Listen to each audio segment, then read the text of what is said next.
That morning when I opened my front door, the lake was gone. What used to be a glassy sheet of blue calm and endless was now a bed of cracked mud, scattered debris, and the collapsed skeleton of a floating restaurant, the same one my HOA had bragged about as a new community jewel. They called it destruction. I called it justice, because that lake was mine. I didn't always sound this angry. When I moved back here, I was just a man trying to disappear. After my wife Sarah and our son Jake died in that car crash, silence was all I wanted. People said time heals. They were wrong. Time just keeps you breathing while everything else fades. The lake was the only place that didn't hurt to look at. My Uncle James built the cabin here in the 70s. He was a hydrologist obsessed with water structure and control. When he died, he left it to me. For years it sat untouched. No visitors, no noise, no internet. Just pine trees, firelight, and the sound of water lapping at the dock. I didn't even know the HOA existed. I'd seen signs near the main road, but I figured they were just decorative, the kind of suburban branding you ignore. My property sat just outside their boundary, or so I thought. Then came the letter. It was shoved into my mailbox one cold morning. No return address, no stamp. Just the words, Fresh Pine, Lakeside. HOA, Notice of Community Integration. Inside was a form that said, My Lake. My lake had been voluntarily designated as a shared community amenity. Voluntarily. I remember reading that word 3 times before I laughed out loud. Voluntarily by who? The letter went on about revitalizing the lakeside experience and partnering with local investors. And at the bottom, printed in bold, were the words that twisted my stomach. Preliminary development permits pending. That night I tore the letter in half and burned it in the fireplace. I told myself it was probably a mistake, some paperwork glitch. I wanted to believe that. But 2 weeks later, I heard engines on the water. I stepped out onto the porch with my coffee and saw a pontoon boat in the middle of the lake. 2 men in polos and sunglasses dropping markers into the water like they owned the place. I shouted at them, told them they were trespassing. They waved, actually waved, and kept going. The next morning I found orange survey flags tied to my trees. A laminated sign zip-tied to a branch site approved for floating platform development Fresh Pine, HOA. That's when I knew this wasn't a mistake. I drove straight to the county office with my deed, my tax receipts, and an old map from my uncle. The clerk typed for a minute, frowned, and said, No shared rights recorded. You're the sole owner, Mr. Holloway. I thanked her and went home. That should have been the end, but it wasn't. A week later, a flatbed truck came rumbling down the maintenance trail with steel beams and lumber. They didn't even use the main road, just cut through my land like it was theirs. By noon, men were hammering, drilling, and assembling a floating foundation right in the center of the lake. I called the sheriff. He came out, looked barely older than my son would have been. After talking to the workers, he came back shrugging. They say they have HOA permission, he said. But the HOA doesn't own this lake, I told him. Sir, that's a civil matter. You'll have to file a dispute. He gave me the kind of sympathetic look people give to stray dogs. I realized then I was on my own. That night I couldn't sleep. I went down to the dock, pulled open the rusted hatch built into the boards, and climbed down into the underground vault. My uncle had shown it to me once, the old sluice gate, a pressure-controlled drainage valve for the lake's outflow channel. It was part of his hydrology project. It still worked. I ran my hand along the cold metal wheel and thought, they have no idea what they've stepped into. For a few days it went quiet. No trucks, no hammering. I thought maybe they'd stopped. But then one morning I saw it, a massive floating structure rising from the water anchored with steel cables. A restaurant right in the middle of my lake. That's when I met her, Cheryl Blake. Mid-40s, immaculate suit, sharp eyes that looked through people like glass. She ran the HOA like a private kingdom. I walked into her office and handed her a cease and desist letter my lawyer drafted. This is private property, I told her. She smiled, that kind of slow, condescending smile that makes your blood boil. We have documentation suggesting otherwise, she said. You'll hear from our counsel. She turned to walk away, but I stopped her. If that structure isn't gone in 48 hours, I'll make sure a judge pulls it down for me. She didn't even blink. We're weeks into development. It's a shared community project. It's very popular. Popular. That word echoed in my head all night. Days later, flyers showed up in every mailbox. Coming soon, Lakeside Ember Fresh Pines Floating Culinary Experience. The pictures showed smiling couples drinking wine on my lake. They even had a slogan, "Where nature meets elegance."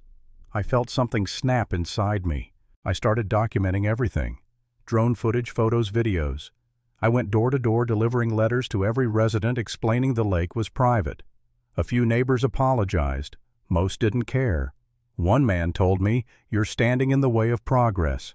Maybe he was right. Maybe I was. That night, the music from the restaurant echoed across the water.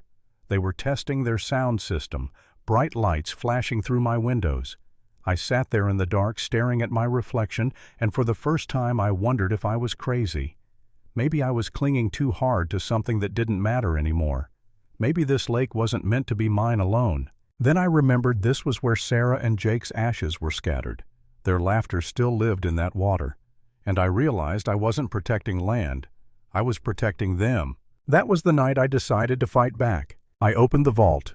The smell of rust and damp stone hit me like memory. My flashlight beam landed on the valve. My uncle's voice echoed in my head. Only if necessary. Only if they forget who owns this land. They had forgotten. At 3 a.m. I tested the wheel. It moved stiff but obedient. I could feel the pressure in the pipes humming beneath my feet. It would take hours for the drop to show slow, quiet, almost invisible. Perfect. I drafted an email addressed to Cheryl and every board member. Illegal structure detected. Drainage system active. Seek evacuation or suffer the consequences. I scheduled it to send at 5:30 a.m. By the time the sun crept over the ridge, the lake had already dropped 6 inches. The floating restaurant tilted slightly, almost graceful like a bow before collapse. At first, no one noticed. Then someone shouted. Workers ran to the edge yelling into phones. I watched from my porch with a cup of coffee and a calm I hadn't felt in months. At 6:02, the first photo hit the HOA Watchdog blog. Illegal HOA restaurant collapsing. After lake owner activates drainage system. By 6:15, the local news picked it up. By 6:30, Cheryl was calling me. I didn't answer. From my porch I could see it all, the beams, twisting lights, flickering chairs, sliding into the mud, their dream sinking in slow motion. The lake roared in silence. Later that morning I watched news crews gather by the shore. Cheryl gave a statement in muddy boots, her hair plastered to her face. "This is sabotage," she said, trying to sound composed. The community was not informed of any drainage. The reporter asked, "But Mr. Holloway owns the lake, doesn't he?" Cheryl hesitated. That silence was worth every sleepless night. By noon, the county judge had issued an injunction. The HOA was barred from all activity on my property. I had won at least on paper. But winning didn't feel like victory. It felt like standing in the ruins of something that used to be beautiful. That afternoon, they taped a letter to my door. "Due to your recent actions and loss of community trust, your access to HOA amenities has been revoked." I laughed so hard I nearly fell off my porch swing. They were still trying to punish me, as if banning me from their potlucks would undo what they'd done.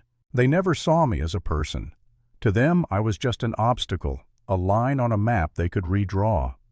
Even now, after everything, they still couldn't say the words "we were wrong." So I filed the full lawsuit, trespassing damages, defamation. And while the lawyers prepared their papers, I walked down to the lake bed, now cracked and dry under the sun. I drove a wooden stake into the mud and nailed a sign to it. Private property.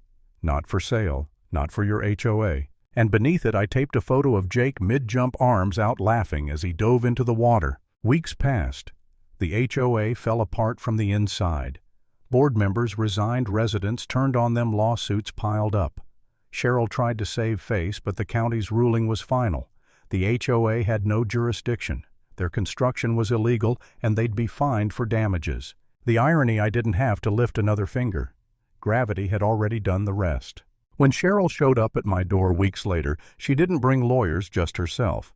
She stood on my porch, clipboard in hand, staring out at the mud where the lake used to be. "Do you have any idea what this will cost us?" she asked. I looked her straight in the eye. About as much as it cost me to be ignored. She sighed. We both know this will end in court, but it doesn't have to be ugly. It already is. She turned to leave, but I stopped her. You know what's funny? Not once did anyone from your board knock on my door and just ask. You could have had something beautiful if you'd asked. But you didn't. You assumed. She didn't answer. She just nodded and walked away. By then the story had gone viral. People online called me the Lake Avenger, the HOA Terminator. But I wasn't a hero. I was just a man pushed too far. A man defending the last piece of his life that still meant something. When the dust finally settled, the HOA was dissolved. The court ruled in my favor on every count. They paid restitution, removed their claim over the lake, and agreed never to touch it again. I didn't celebrate. I just stood by the water's edge, or what was left of it, and listened. No engines, no laughter, no arrogance echoing over the water. Just silence. Real silence. Eventually the rains came. The lake filled again inch by inch. The dock stood waiting. The air smelled clean like it used to. I sat there one morning watching the light shimmer across the surface and thought of Sarah and Jake. For the first time in years I felt peace. Not victory, not revenge, just peace. They said I destroyed something beautiful, but they never understood I didn't destroy the lake. I just reminded them it wasn't theirs to take. Some things aren't meant to be shared. Some things are meant to be protected, even if you have to drain every drop to do it.